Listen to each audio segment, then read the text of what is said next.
Marriage is a big important part of our lives, but did you know that children are getting these treatments even though that they don't want to and they're supposed to be studying?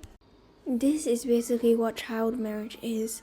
The population in the rural parts of China, that's where it usually happens. They are getting married up to 35 years their senior just because of their social class.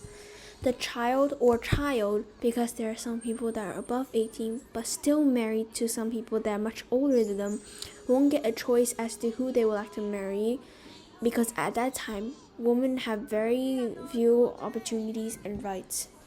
People in that area think marriage is the only way to make themselves rich, so they marry off women at a very young age so they can get as rich as possible.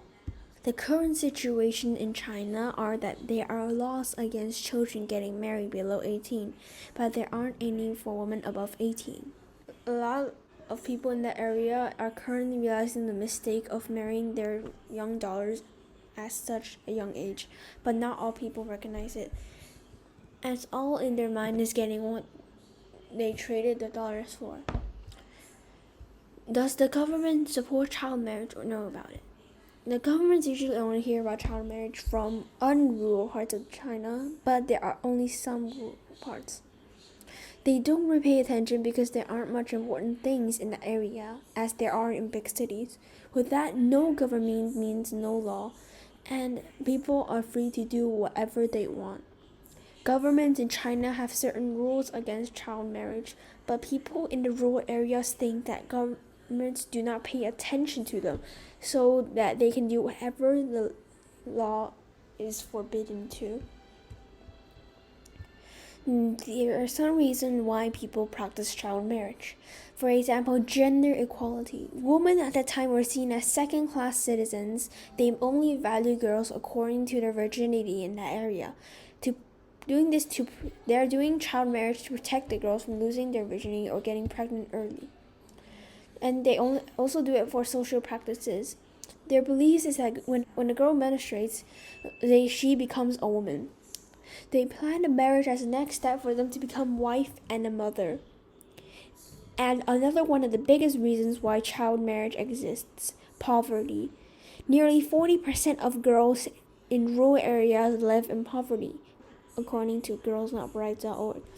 They see marriage as the only solution to reducing economic stress and burden on the family.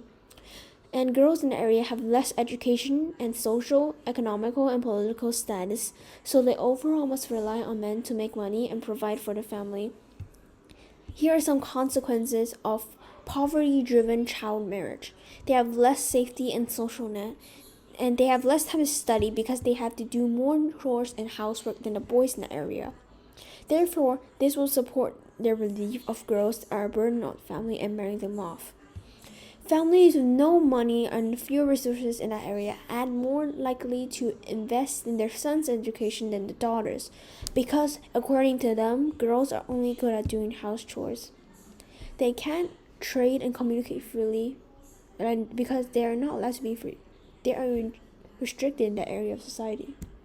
And most of all, they can't access jobs, even if they do manage to get a job, but with a rate of 15% in the area, they will not be paid fairly and will suffer sexism in the workplace. Their marriage is not true love. It's just used or may use to repay debts and settle alliances politically and economically. They only marry out girls for the bride price, which is money that is used to provide for the girl's family when they have economic difficulty, and the bride price depends on whether your daughter is educated and how old they are. And child marriage draws the attention and support of gender inequality. Child marriage is about 1.8 million women and 0.5 million women because apparently sons are more useful to them, so they don't need to marry them off. And boys are getting child marriage less than girls. And they only do if the family has no daughters or are really desperate for money. And there are a lot, but they don't know that the girls can't handle their body well and might die if they are pregnant really, really early. So the research question. The research question, how does child marriage impact the finances of families in rural areas? It's rather debatable because some benefit from it and others don't. And sometimes even the governments benefit from it. So it might be a continuous activity for quite a long time, but we must prevent to stop it.